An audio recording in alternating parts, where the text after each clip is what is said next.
YouTube channel become topper पर। और हम लोग अपनी फिजिक्स की प्रैक्टिस क्लास में जो हमारी यूनिट 5 तक के जो इम्पोर्टेंट क्वेश्चन थे उनको बहुत ही अच्छी तरीके से कंप्लीट कर चुके थे हम। और आज की क्लास में हम लोग यूनिट 6 और यूनिट 8 के जो हमारे क्वेश्चंस हैं उनको एक साथ हम लोग डिस्कस करने वाले हैं। यानी जो हमारी विद्युत चुम्बकीय प्रेरण वाली यूनिट है और जो विद्युत चुम्बकीय तरंगों वाली जो हमारी यूनिट है उन दोनों के क्वेश्चंस को हम लोग एक साथ डिस्कस करेंगे, क्योंकि ये छोटी छोटी यूनिट्स हैं तो इनमें कम ही क्वेश्चन दिए हुए थे, इसलिए हमने इनको एक साथ कंपाइल कर लिया और अब एक साथ ही हम इनके क्वेश्चंस को डिस्कस करने वाले हैं। तो चलिए स्टार्ट करते हैं आज की क्लास को और देखते हैं जो हमारा आज का पहला क्वेश्चन है विद्युत चुम्बकीय प्रेरण से। तो पहला क्वेश्चन है, दो कुंडलियों के बीच अन्योन्य चालकता गुणांक 0.5 हेनरी है और यदि प्राथमिक कुंडली में धारा 0.01 सेकंड में 2 एम्पीयर से 3 एम्पीयर तक बढ़ाई जाती है तो द्वितीय कुंडली में प्रेरित विद्युत वाहक बल क्या होगा। तो प्रेरित विद्युत वाहक बल का मान हमको निकालना है। तो इसमें क्या होगा, इसमें जो फॉर्मूला होगा हमारा अन्योन्य प्रेरण वाला, वो यहाँ पर फार्मूला हम लगाएंगे -E upon delta I upon delta T. यानी यहाँ पर हमको m का मान दिया हुआ है, डेल्टा I का मान दिया हुआ है और डेल्टा t का मान दिया हुआ है। हमको मान निकालना है किसका, हमको मान निकालना है E का। तो यहाँ पर E बराबर हो जाएगा -m delta I upon delta t। तो देखिए यहाँ पर m दिया हुआ है 0.5 हेनरी और डेल्टा I हमको निकालना होगा। देखिए धारा 2 एम्पियर से 3 एम्पियर हो रही है, यानी धारा बढ़ रही है यहाँ पर। तो सबसे पहले 3 - 2 अपान डेल्टा I यानी 0.01, ये डेल्टा t का मान है और डेल्टा I का मान हमने कैसे निकाला, जो धारा में परिवर्तन हो रहा है, धारा 2 एम्पियर से 3 एम्पियर यहाँ पर हो रही है।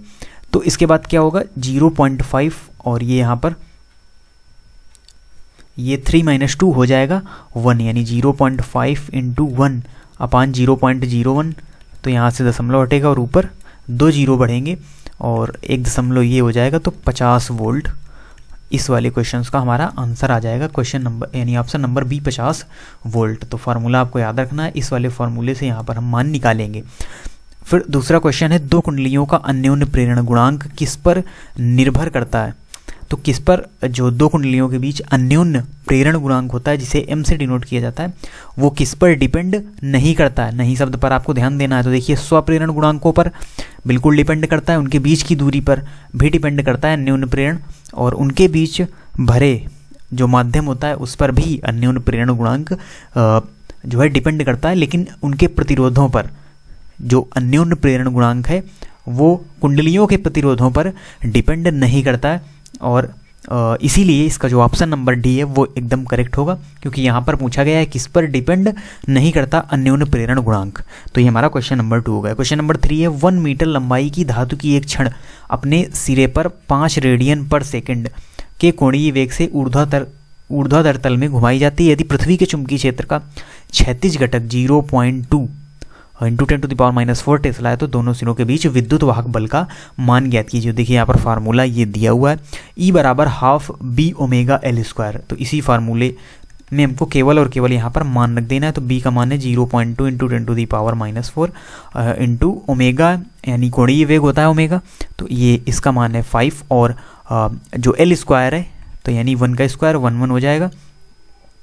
तो देखिए यहाँ पर 1/2 यानी इस 2 से ये 2 कैंसिल हो जाएगा और यहाँ पर आ जाएगा 0.1, यानी यहाँ पर जो मान आएगा वो आएगा हमारा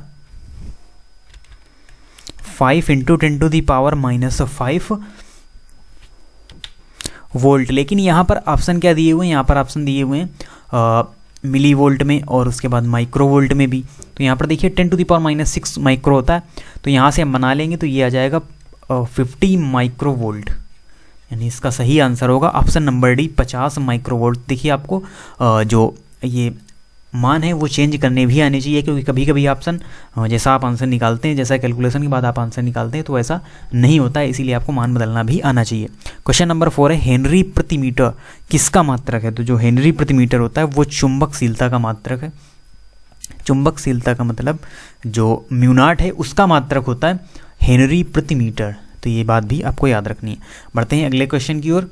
और अब जो हमारे क्वेश्चन है ये काफ़ी इंपॉर्टेंट क्वेश्चन है और थोड़ा सा यानी टिपिकल कुछ भी नहीं है ये, वैसे तो जेईई मेंस में पूछे गए हैं, लेकिन इनमें कुछ भी टिपिकल नहीं, ये हमारी यूपी बोर्ड के एग्जाम्स में भी पूछे जा सकते हैं, क्योंकि ये अच्छे क्वेश्चन होते हैं जो जेईई मेंस में पूछे जाते हैं या जो एनसीईआरटी पैटर्न पर बेस्ड हमारे क्वेश्चन होते हैं। तो इसमें क्वेश्चन नंबर 5 है, संधारित्र की प्लेटों के बीच अंतराल में विस्थापन धारा होती है जब संधारित्र पर आवेश क्या होता है। तो नीचे ऑप्शन दिए हुए हैं, तो संधारित्र की प्लेटों के बीच अंतराल में विस्थापन धारा होगी जब संधारित्र पर आवेश क्या होगा, समय के साथ बदल रहा होगा और समय के साथ घट रहा होगा। यानी इसके ऑप्शन ए और बी दोनों ऑप्शन यहाँ पर सही होंगे। यानी समय के साथ उसमें परिवर्तन होगा, जो विस्थापन धारा होगी उसमें समय के साथ परिवर्तन होगा, और क्या परिवर्तन होगा, समय के साथ वो घट रहा होगा। तो देखिए ऑप्शन ए और बी दोनों सही होंगे, लेकिन ऐसा क्वेश्चन आपके एग्जाम्स में पूछा नहीं जाएगा जिसमें दोनों ऑप्शन सही हो। ये क्योंकि ये कुछ अलग हट के क्वेश्चन हैं, जेईई मेंस और एआईपीएमटी वाले जो क्वेश्चन होते हैं वो हैं, इसीलिए यहाँ पर थोड़ा सा आपको ज़्यादा दिमाग लगाना पड़ेगा, तो इसीलिए उसी टाइप के क्वेश्चन हैं। लेकिन इस ऐसे क्वेश्चन हमारी एग्जाम्स में भी पूछे गए हैं, इसीलिए हम आपको इनकी प्रैक्टिस करा रहे हैं। तो देखिए क्वेश्चन नंबर 6 है, जेड अक्ष के अनुदिश गतिमान विद्युत चुम्बकीय तरंग से संबंधित वैद्युत तथा चुम्बकीय क्षेत्र निरूपित किए जाते हैं। तो देखिए इस प्रकार से हम कार्टेशियन प्लेन बनाते हैं और फिर इनमें क्या होता है, ये वाई अक्ष होता है, ये एक्स अक्ष और ये जेड अक्ष। तो देखिए जेड अक्ष के अनुदिश पूछे गए हैं विद्युत चुम्बकीय तरंग, तो देखिए इसमें ई को डिनोट करते हैं हम, ये डिनोट करते हैं बी से।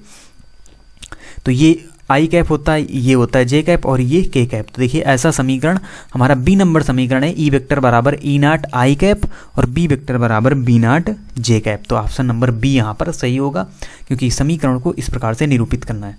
अब क्वेश्चन नंबर 7 है, वैद्युतशीलता एप्सिलॉन नॉट तथा चुंबकशीलता म्यू नॉट के माध्यम में विद्युत चुम्बकीय विकिरण का वेग है, यानी वी का मान पूछा गया है, वेग क्या है। तो देखिए ये क्वेश्चन हम आपको पहले भी सॉल्व करा चुके हैं, जब हमने बताया था 1/√μ नॉट एप्सिलॉन नॉट बराबर सी होता है, तो वही वेग यहाँ पर पूछा गया है, यानी ऑप्शन नंबर बी सही होगा। 1/√μ नॉट एप्सिलॉन नॉट का मान होता है प्रकाश की वेग के बराबर या सी के बराबर। क्वेश्चन नंबर 8 है, प्रगामी विद्युत चुम्बकीय तरंग में चुम्बकीय क्षेत्र का शिखर मान 20 नैनो टेस्ला है, शिखर मान 20 नैनो टेस्ला, वैद्युत क्षेत्र का शिखर मान क्या होगा। यानी यहाँ पर बी नाट दिया हुआ है, बी नाट होता है चुम्बकीय क्षेत्र का शिखर मान, वो दिया हुआ है, निकालना क्या है, ई नाट निकालना है। तो ई नाट और बी नाट के बीच एक संबंध होता है, एक फार्मूला होता है, ई नाट अपान बी नाट बराबर सी। तो यहाँ से आ जाएगा ई नाट बराबर जो बी नाट इंटू सी। तो ई नाट का मान निकालने के लिए बी नाट का मान दिया हुआ है 20 नैनो टेस्ला, यानी इसको बदलेंगे जब हम टेस्ला में, तो ये हो जाएगा 10⁻⁻9 इंटू प्रकाश का वेग 3 × 10⁸। अब देखिए यहाँ पर आ जाएगा ई नाट बराबर 60 × 10⁻⁻1, यानी ई नाट आ जाएगा 6 वोल्ट प्रति मीटर। 6 वोल्ट प्रति मीटर हमारा आंसर यहाँ पर आ गया, यानी ऑप्शन नंबर बी यहाँ पर सही है, 6 वोल्ट प्रति मीटर इस क्वेश्चन का सही आंसर होगा। तो फार्मूला आपको याद रखना है, ई नाट अपान बी नाट बराबर होता है प्रकाश के वेग के, यानी सी के बराबर होता है इसका मान।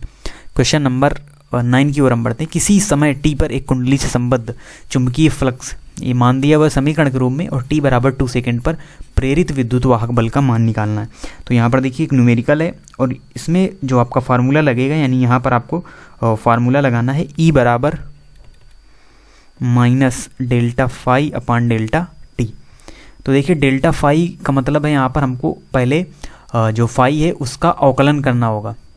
अवकलन आपने पढ़ा होगा फर्स्ट ईयर में, 5t³ माइनस 100t प्लस 300, इसका जब हम अवकलन करेंगे तो ये आ जाएगा 15t² माइनस 100 और 300, क्योंकि ये कांस्टेंट है तो ये हो जाएगा 0। तो ये आया डेल्टा फाई का मान, डेल्टा फाई का मान, और डेल्टा टी का मान यानी 2 सेकेंड हमको दिया हुआ है, तो टी की जगह यहाँ पर 2 सेकेंड रख देंगे, तो ये हो जाएगा हमारा 15 × 4 माइनस 100, यानी 60 माइनस 100, 60 माइनस 100, और माइनस पहले से ही क्वेश्चन में चल रहा है, तो ई बराबर और ई बराबर क्या आ जाएगा, ये आ जाएगा माइनस का 40 और बाहर माइनस है, यानी 40 वोल्ट हमारा सही आंसर होगा यहाँ पर ऑप्शन नंबर बी।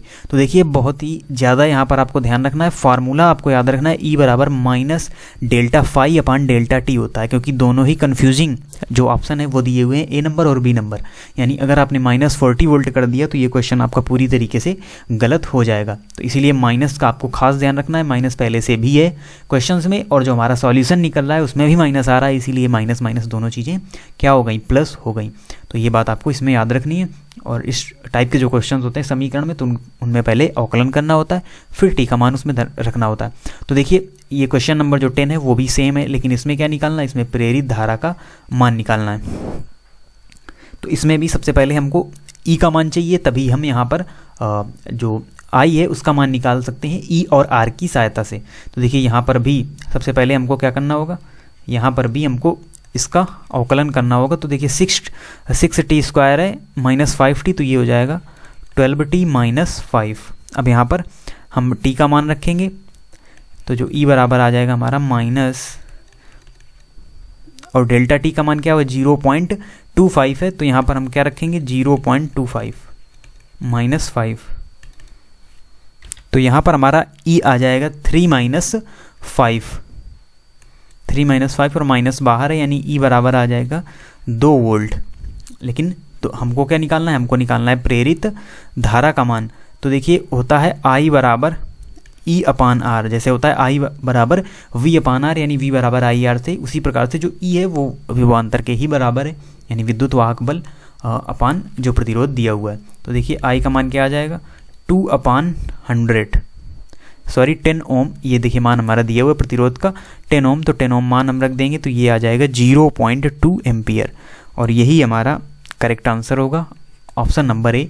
तो दोनों क्वेश्चनों में देखिए सबसे पहले सेम फार्मूले लगेंगे, फिर उसमें आई बराबर ई अपान आर, बाद में फार्मूला लगा के हम इसका आंसर निकालेंगे। फिर क्वेश्चन नंबर 11 है, प्रेरित विद्युत धारा की दिशा का पता किसके द्वारा लगाया जाता है। तो देखिए जो प्रेरित विद्युत धारा है उसकी दिशा का पता लगाने के लिए हम यूज करते हैं लेंज के नियम का। तो लेंज के नियम के बारे में हमने डिटेल से पढ़ा है, जब हमने इस यूनिट को पढ़ा था, तो आप प्लेलिस्ट में जाकर आप उस नियम को भी देख सकते हैं अगर आपको ये क्लियर नहीं है तो। क्वेश्चन नंबर 12 है, लेंज का नियम किस भौतिक राशि के संरक्षण पर आधारित है। तो जो लेंज का नियम है वो ऊर्जा संरक्षण पर आधारित नियम है। बढ़ते हैं अगले क्वेश्चन की ओर। क्वेश्चन नंबर 13 है, 1/म्यू0 एप्सिलॉन नॉट की बीमा क्या है। तो देखिए इसकी बीमा किस प्रकार से निकालेंगे, देखिए 1/√म्यू0 एप्सिलॉन नॉट का मान बराबर होता है किसके, सी के। लेकिन यहाँ पर देखिए अंडर रूट नहीं है, अंडर रूट कैसे हटेगा, जब दोनों पक्षों का हम कर देंगे स्क्वायर, तो ये आ जाएगा 1/म्यू0 एप्सिलॉन नॉट बराबर सी स्क्वायर। और सी क्या है, वेग है, प्रकाश का वेग है, यानी ये वेग है, और वेग की बीमा क्या होती है, यानी चाल बराबर दूरी बटे समय, तो LT-1 ये होती है वेग की बीमा, और इसका स्क्वायर किया जाएगा, यानी आंसर सही होगा L2T-2। तो इसमें ऑप्शन देखिए सही है, ऑप्शन नंबर डी L2T-2 इसका सही आंसर होगा। आप क्वेश्चन को बहुत ही ध्यान से पढ़ेंगे, क्योंकि सभी लोग बराबर सी कर देंगे, और यहाँ पर जो प्रकाश के वेग की बीमा है, यानी वेग की जो बीमा है LT-1 वो ऑप्शन टिक कर देंगे, जो कि पूरी तरीके से गलत होगा। यहाँ बीमा पर भी हमको ध्यान देना है, और सी स्क्वायर की बीमा निकालेंगे तो हम सी की बीमा का जब स्क्वायर करेंगे तो यहाँ पर हो जाएगा L2T-2, तो इसका सही आंसर होगा। किसी विद्युत चुंबकीय तरंग में विद्युत क्षेत्र का आयाम 5 वोल्ट प्रति मीटर है, चुंबकीय क्षेत्र का आयाम क्या होगा। देखिए सेम क्वेश्चन हमने पीछे भी लगाया था कि E0/B0 बराबर होता है C। यहाँ पर क्या निकालना है, यहाँ पर हमको निकालना है B0, तो ये होगा C/E0, और 3 × 10⁸ तो ये हो जाएगा, सॉरी थोड़ा सा ये फार्मूला उल्टा होगा, यहाँ पर E0/C होगा, और 5/3 × 10⁸ होगा, और 5 में जब हम 3 से भाग देंगे तो 1.67 × 10⁻⁻8 टेस्ला आएगा, यानी जो 14 नंबर है उसका ऑप्शन नंबर बी सही होगा, 1.67 × 10⁻⁻8 टेस्ला, ये इसका सही आंसर होगा। अब क्वेश्चन नंबर 15 है, ऊष्मा विकिरण क्या है। तो ऊष्मा विकिरण अवरक्त विकिरण है। जब हमने अवरक्त किरणों के बारे में पढ़ा था तो वहाँ पर हमने बताया था इसका यूज किया जाता है ऊष्मा के रूप में। किसी जो एक बंद अगर कांच का घर है तो उसमें अवरक्त विकिरण ही होती है जो उसको, यानी जो इन्वायरमेंट को गर्म रखती है। तो ऊष्मा विकिरण क्या है, ऊष्मा विकिरण का संबंध है अवरक्त विकिरण से। बढ़ते हैं अगले क्वेश्चन की ओर। प्रेरकत्व का मात्रक क्या है। तो प्रेरकत्व का मात्रक क्या होता है, प्रेरकत्व का मात्रक होता है ओम सेकंड, यानी ऑप्शन नंबर ए इस क्वेश्चन का सही होगा। और फिर है क्वेश्चन नंबर 17, 600 फेरों वाली एक चालक कुंडली का स्वप्रेरकत्व 108 मिली हेनरी है। इसी प्रकार एक दूसरी 500 फेरों वाली कुंडली का स्वप्रेरकत्व क्या होगा। तो यहाँ पर हमारा फार्मूला लगेगा L1/L2 बराबर N1/N2। L1 का मान दिया है N1 और N2 का मान दिया है, मान निकालना है L2 का। तो देखिए L1 का मान क्या है 108, L2 बराबर N1 का मान है 600 और 500, शून्य से शून्य कट गया यहाँ पर, और 6 ये हो जाएगा 18। तो L2 बराबर क्या आ गया 90 मिली हेनरी, ये L2 का मान आ गया, यानी ऑप्शन नंबर बी यहाँ पर सही होगा। अब भाई अगला क्वेश्चन, 10 ओम प्रतिरोध तथा 10 हेनरी प्रेरकत्व की एक कुंडली 50 वोल्ट की बैटरी से जोड़ी गई है। कुंडली में संचित ऊर्जा का मान क्या होगा? तो संचित ऊर्जा का मान निकालने के लिए हम यहाँ पर U बराबर हाफ L/I0² रखेंगे। और सबसे पहले इसमें हमको I0 की ज़रूरत पड़ेगी, तो I0 कैसे निकालेंगे? V/R से, यानी जो V है वो है 50 और ये है 10, यानी I0 बराबर आ जाएगा हमारा 5 एम्पियर। और फिर इसमें हम मान रख देंगे 1/2 इंटू 50 इंटू 25, तो ये हो जाएगा 25, यानी 125 जूल हमारा सही आंसर होगा इस क्वेश्चन का। क्वेश्चन नंबर 19 है, L तथा R क्रमशः प्रेरकत्व और प्रतिरोध को व्यक्त करते हैं, तो L/R की विमा क्या होगी? तो देखिए प्रेरकत्व की विमा को प्रतिरोध की विमा से भाग दे देना है, जब आप भाग दे देंगे तो यहाँ पर आएगा M0L0T, यानी ऑप्शन नंबर सी इस क्वेश्चन का सही होगा। बढ़ते हैं अगले क्वेश्चन की ओर, और अगला क्वेश्चन है, विद्युत चुम्बकीय तरंगें उत्पन्न होती हैं। तो जब हमने आपको विद्युत चुम्बकीय तरंगों की विशेषता के बारे में बताया था, तो हमने आपको बताया था त्वरित आवेश के द्वारा जो विद्युत चुम्बकीय तरंगें हैं वो प्रोड्यूस होती हैं। और फिर है निम्नलिखित में कौन सी तरंगें विद्युत चुम्बकीय हैं? तो विद्युत चुम्बकीय तरंगें होती हैं gamma, x, UV, IR, MR।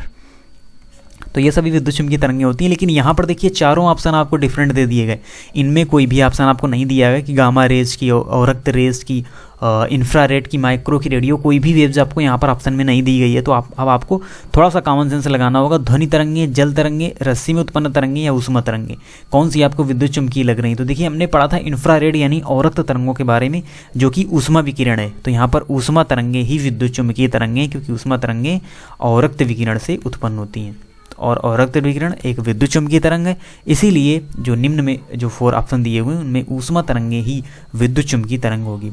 अब निम्न में कौन सी विद्युत चुम्बकीय तरंग नहीं है? तो देखिए हमने पढ़ा गामा किरणों के बारे में, गामा किरणों के बारे में पढ़ा हमने, एक्स किरणों के बारे में पढ़ा, और इंफ्रारेड यानी अवरक्त किरणों के बारे में भी हमने पढ़ा। ये सभी विद्युत चुम्बकीय तरंगें, लेकिन जो बीटा किरणें हैं वो विद्युत चुम्बकीय नहीं है, यानी ऑप्शन नंबर डी सही होगा। बाकी सब हमारे ऑप्शन गलत होंगे। तो देखिए विद्युत चुम्बकीय तरंग नहीं हमको यहाँ पर देखनी थी, जो कि है बीटा किरणें। बढ़ते हैं अगले क्वेश्चंस की ओर, और चुम्बकीय फ्लक्स का मात्रक बताना है हमको, जो कि होता है क्या? वेबर होता है चुम्बकीय फ्लक्स का मात्रक।